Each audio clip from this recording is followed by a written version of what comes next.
김신영 집사입니다. 열왕기하 16장입니다. 르말라의 아들 베가 제17년에 유다의 왕 요담의 아들 아하스가 왕이 되니 아하스가 왕이 될 때의 나이가 20세라. 예루살렘에서 16년간 다스렸으나 그의 조상 다윗과 같지 아니하여 그의 하나님 여호와께서 보시기에 정직이 행하지 아니하고 이스라엘의 여러 왕의 길로 행하며 또 여호와께서 이스라엘 자손 앞에서 쫓아내신 이방 사람의 가증한 일을 따라 자기 아들을 불 가운데로 지나가게 하며 또 산당들과 작은 산 위의 모든 푸른 나무 아래에서 제사를 드리며 분향하였더라. 이때에 아람의 왕 르신과 이스라엘의 왕 르말라의 아들 베가가 예루살렘에 올라와서 싸우려 하여 아하스를 에워쌌으나 능히 이기지 못하니라. 당시에 아람의 왕 르신이 엘랏을 회복하여 아람에 돌리고 유다 사람을 엘랏에서 쫓아내었고 아람 사람이 엘랏에 이르러 거기에 거주하여 오늘까지 이르렀더라. 아하스가 아수르 왕 디글랏 빌레셀에게 사자를 보내 이르되 나는 왕의 신복이요 왕의 아들이라. 이제 아람 왕과 이스라엘 왕이 나를 치니 청하건대 올라와 그 손에서 나를 구원하소서 하고 아하스가 여호와의 성전과 왕궁 곳간에 있는 은금을 내어다가 아수르 왕에게 예물로 보냈더니 아수르 왕이 그 청을 듣고 곧 올라와서 다메섹을 쳐서 점령하여 그 백성을 사로잡아 기르로 옮기고 또 루신을 죽였더라. 아하스 왕이 아수르 왕 디글랏 빌레셀을 만나러 다메섹에 갔다가 거기 있는 제단을 보고 아하스 왕이 그 제단의 모든 구조와 제도의 양식을 그려 제사장 우리아에게 보냈더니 아하스 왕이 다메섹에서 돌아오기 전에 제사장 우리아가 아하스 왕이 다메섹에서 보낸 대로 모두 행하여 제사장 우리아가 제단을 만든지라. 왕이 다메섹에서 돌아와 제단을 보고 제단 앞에 나아가 그 위에 제사를 드리되 자기의 번제물과 소제물을 불사르고 또 전제물을 붓고 수은 짐승의 피를 제단에 뿌리고 또 여호와의 앞 곧 성전 앞에 있던 놋제단을 새 제단과 여호와의 성전 사이에서 옮겨다가 그 제단 북쪽에 그것을 두니라. 아하스 왕이 제사장 우리아에게 명령하여 이르되 아침 번제물과 저녁 소제물과 왕의 번제물과 그 소제물과 모든 국민의 번제물과 그 소제물과 전제물을 다 이 큰 제단 위에 불사르고 또 번제물의 피와 다른 제물의 피를 다 그 위에 뿌리라. 오직 놋제단은 내가 주께 여쭐 일에만 쓰게 하라 하매 제사장 우리아가 아하스 왕의 모든 명령대로 행하였더라. 아하스 왕이 물두멍 받침의 옆판을 떼내고 물두멍을 그 자리에서 옮기고 또 놋바다를 놋소 위에서 내려다가 돌판 위에 그것을 두며 또 안식일에 쓰기 위하여 성전에 건축한 낭실과 왕이 밖에서 들어가는 낭실을 아수르 왕을 두려워하여 여호와의 성전에 옮겨 세웠더라. 아하스가 행한 그 남은 사적은 유다 왕 역대지략에 기록되지 아니하였느냐. 아하스가 그의 조상들과 함께 잠에 다윗성에 그 열조와 함께 장사되고 그 아들 이스기야가 대신하여 왕이 되니라. 하늘에 계신 우리 아버지여, 이름이 거룩히 여김을 받으시오며 나라가 임하옵시며 뜻이 하늘에서 이룬 것 같이 땅에서도 이루어지이다. 오늘날 우리에게 일용할 양식을 주옵시고 우리가 우리에게 죄 지은 자를 사하여 준 것 같이 우리 죄를 사하여 주옵시고 우리를 시험에 들게 하지 마옵시고 다만 악에서 구하옵소서. 대개 나라와 권세와 영광이 아버지께 영원히 싸움나이다. 아멘.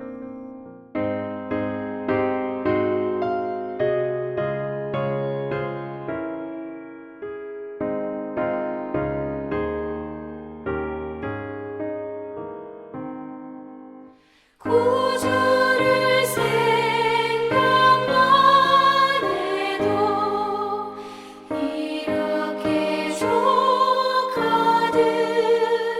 주 얼굴 배울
함께 나눌 말씀은 사무엘상 7장 10절에서 12절 말씀입니다. 사무엘이 번제를 드릴 때 블레셋 사람이 이스라엘과 싸우려고 가까이 오매 그날에 여호와께서 블레셋 사람에게 큰 우레를 발하여 그들을 어지럽게 하시니 그들이 이스라엘 앞에 패한지라. 이스라엘 사람들이 미스바에 나가서 블레셋 사람들을 추격하여 뱃갈 아래로 이르기까지 쳤더라. 사무엘이 돌을 취하여 미스바와 센 사이에 세워 이르되 여호와께서 여기까지 우리를 도우셨다 하고 그 이름을 에벤에셀이라 하니라. 아멘. 사무엘의 첫 번째 등장, 본격적인 등장이 바로 이곳에서 드러나게 됩니다. 이 3절과 4절을 보면 사무엘상 7장에는 사무엘이 민족 지도자로서 처음으로 공개적인 활동을 시작하는 장면이 나옵니다. 법궤 사건을 통해서 이스라엘 백성들이 하나님의 권능을 알고 하나님께 돌아오려는 마음의 준비를 하는 그런 장면. 이때 사무엘이 일어나서 백성들을 하나님께로 인도하는 장면이 바로 오늘 이 장면 사무엘상 7장에 나옵니다. 사무엘은 백성들에게 하나님께 어떻게 돌아가야 하는지를 알려주고 있습니다. 하나님 앞에 돌아가려면 전심으로 진심으로 돌아가려면 해야 할 일이 있습니다. 그것은 첫 번째로 다른 신을 버리는 것입니다. 다른 신을 버리고 여호와만 섬기는 것, 그것이 바로 첫 번째 조건이었습니다. 사사시대를 지나면서 이스라엘 백성들 안에는 하나님 외에 여호와 외에 다른 이방신들을 함께 섬기는 것이 만연되어 있었습니다. 이 당시 고대 근동의 풍습에도 이것은 당연하게 여겨졌던 그런 신앙의 형태였습니다. 하지만 여호와 신앙은 유일신, 오직 하나님만 바라보고 하나님을 의지하는 신앙입니다. 그래서 다른 신들은 용납될 수가 없었습니다. 그래서 하나님께서는 사무엘을 통해서 이렇게 요구하십니다. 회개하라. 그리고 회개의 첫 번째 조건은 너희 안에 있는 우상들, 그것들을 제거한 것이다. 내 안에 너무 익숙하게 자리 잡은 것들, 그 죄의 요건들, 요소들, 이것들을 분별할 그럴 필요가 있습니다. 이것이 죄인지 아닌지, 이스라엘 안에 너무 익숙해진 이방신들, 그 이방신을 향한 신앙들, 그것들을 구별해내고 분별해내고 그것들을 뽑아내야 하는 상황, 그것이 바로 하나님 앞에 돌아가는 첫 번째 조건이었습니다. 이제 조금 있으면 모내기를 할 시기가 다가오고 있습니다. 잘 정돈된 논에 이 쌀농사를 위해서 모를 심게 되는 거죠. 지금은 모두 기계로 모를 심습니다. 사람들이 손을 직접 사용해서 모를 심는 일이 흔치 않죠. 제가 아주 어린 시절에 모내기를 해본 적이 있는데 이랬습니다. 이 논두렁 양쪽 끝에 사람이 긴 줄을 가지고 또 각 곳에 빨간색으로 표시된 간격이 놓여진 줄을 잡고 있으면 이 모판에 심겨진 모를, 이 뿌려진 모를 가지고 일렬로 사람들이 쭉 늘어서서 간격에 맞게 모를 심는 거죠. 그래서 이 모를 심고 모내기를 하고 나서 농부는 그 모가 그 벼가 잘 자라도록 물도 내주고 또 해충이 오지 않도록 농약도 해주며 이걸 자라게 하는 것입니다. 그런데 이 자라나는 모, 자라나는 벼 사이에 꼭 이런 애들이 자랍니다. 바로 피라고 부르는 쭉정이들입니다. 이 벼로 가장해서 이 쭉정이들이 모와 함께 벼와 함께 자라납니다. 농부들은 처음에는 잘 모르지만 자라나다 보면 나와 있는 이 피들을 쭉정이들을 뽑아내야 하는 거죠. 만약 그렇지 않으면 농사를 망치게 됩니다. 이 농사를 지어보지 못한 사람은 벼와 이 쭉정이를 잘 구분하지 못해서 어느 것이 벼인지 어느 것이 쭉정인지 몰라서 아무거나 다 뽑아버리게 되죠. 죄는 마치 이 쭉정이 같습니다. 삶에 들어와 가지고 구분이 잘 안 될 때도 있어요. 그런데 하나님의 신앙, 여호와 신앙으로 돌아가기 위해서는 이 구분이 안 되는 것들을 잘 분별해서 뽑아내야 합니다. 이스라엘 백성이 마치 우상과 아스다롯을 뽑아내야 했던 것처럼 그것들을 구별해내고 자기의 삶의 신앙의 문제에 있어서 분리를 해내는 작업, 그리고 그것들을 제거하는 작업이 필요했습니다. 왜 제거해야 합니까? 방향 전환을 위해서죠. 어디로요? 바로 여호와 하나님께로. 너의 마음을 여호와께 향하여라고 말하고 있는데 이 향하여라는 말은 고정하다 이런 뜻이 있습니다. 그러니까 우리의 마음이 여호와께 향한다는 건 우리의 시선, 우리의 삶의 방향을 하나님께 맞추라, 하나님께 고정시키라라는 말입니다. 다른 것들, 우상에게 빼앗겼던 마음, 우상에게 주었던 마음을 다시 거둬들이고 방향 전환을 해서 그래서 하나님께 향하라라는 것입니다. 이제 5절과 6절에 들어가면 2차 회개 운동이 일어납니다. 사무엘은 백성을 미스바로 모이게 하고 회개하도록 합니다. 그런데 여기에서 두 가지 회개의 조건, 회개의 방법이 나타나는데 첫 번째는 기도입니다. 기도. 회개 운동의 핵심 중에 하나는 바로 기도이죠. 내 의지를 하나님 앞에 복종시키는 것, 하나님의 뜻을 아는 것, 하나님의 뜻을 이해하는 과정이 바로 기도였습니다. 이게 첫 번째 과정입니다. 그 다음에는 금식이었습니다. 나의 영양 상태를 끊음을 통해서 내 생명이 하나님에게 속해 있다는 사실을 깨닫는 것, 그것들을 하나님 앞에 가지고 나아가는 것, 나의 절제함을 통해서 하나님을 간절히 구하는 것입니다. 그래서 사무엘상 7장 5절과 6절을 보면 너희를 위하여 여호와께 기도하매라고 기록하고 있고, 그들이 미스바에 모여 물을 길어 여호와 앞에 붓고 그날에 종일 금식하고 라고 기록하고 있는 것입니다. 우리가 하나님 앞에 회개하고 돌아가는 과정 가운데 반드시 필요한 것이 바로 이 기도와 금식이라는 것입니다. 왜냐하면 나를 절제하고 하나님의 뜻을 알아가는 것이 반드시 필요하기 때문입니다. 이것이 죄를 제거해 나가는 과정 가운데 반드시 필요한 요소입니다. 그래서 이제 회개하고 하나님 앞에 돌아섰으니 모든 것이 끝나고 모든 것이 원만해지고 모두 태평성대를 누렸더라 라고 기록되었으면 좋았을 법했는데 그렇지 않습니다. 여기서 이상한 반전이 일어납니다.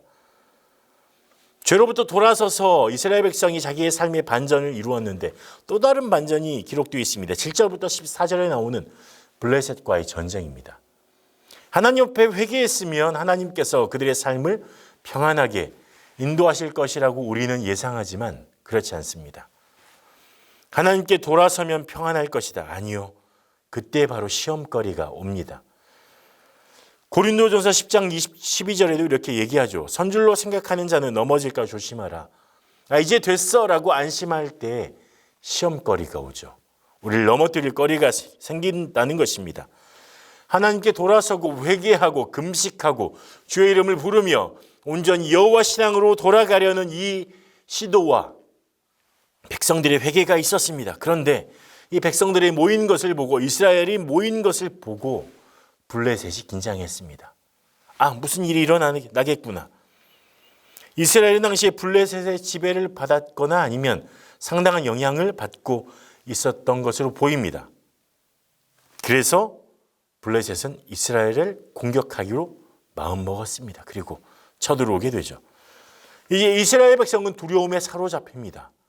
회개했는데 하나님께 돌아섰는데 블레셋이 쳐들어온다니 두려웠습니다. 그래서 어떻게 했을까요? 우상에게 돌아갔을까요? 아니죠. 사무엘에게 가서 사무엘에게 기도를 부탁합니다. 회개한 이스라엘은 이제 자신의 삶이 누구에게 속했는지 깨달았습니다. 그리고 사무엘을 향해서 하나님을 붙들기로 결단하는 거죠. 우리를 위해서 하나님 앞에 기도해 주십시오. 우리를 구원해 주십시오. 놀라운 요청을 하고 있습니다. 하나님의 놀라운 역사가 이때 일어납니다. 하나님의 반전이 또다시 일어나는 것이죠. 어려움 가운데 처했을 때, 시험 가운데 처했을 때 다시 예전으로 가봤더니 안 되더라 다시 예전으로 돌아가는 것이 아니라 하나님을 온전히 붙들 때 하나님의 역사가 거기서 시작되는 것입니다. 하나님은 사무엘의 기도에 응답하십니다. 평범한 천둥 소리가 아니라 큰 소리의 천둥으로 블레셋을 공격하셨습니다. 블레셋은 큰 혼란에 빠졌습니다. 그리고 싸우기도 전에 이스라엘 앞에서 패했습니다.